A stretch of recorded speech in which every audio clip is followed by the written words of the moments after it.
Põhja-Euroopa erialaajakirjad Koneviesti Soomest, Pedre Kartstrift Norrast ja Traktortek Rootsist koos Hollandi kolleegidega ajakirjas Trekker võrdlesid kevadel Taanis 7 300 hobujõuklassi traktorit.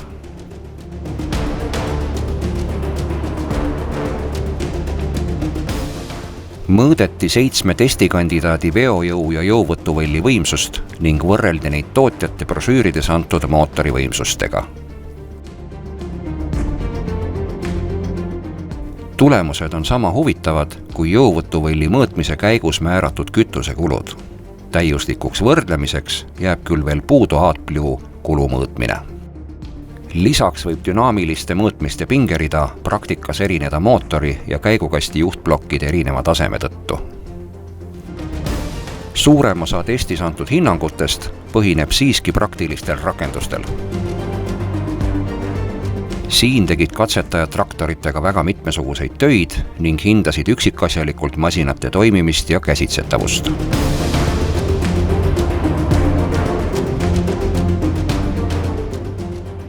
Testi esimeses osas viidi kõik traktorid põllule, kus prooviti tööd laia valiku agregaatidega.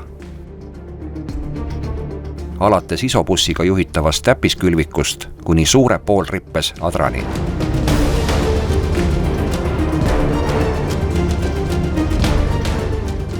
Töömugavuse paremaks hindamiseks võeti ette ka kabiinide vaateväljade ja müratasemete mõõtmised.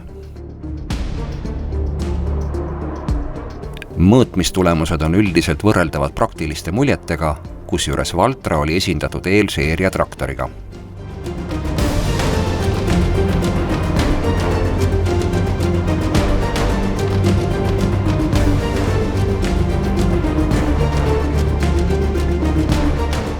Põllutöödele järgnesid testi teises osas ulatuslikud maanteesõidud.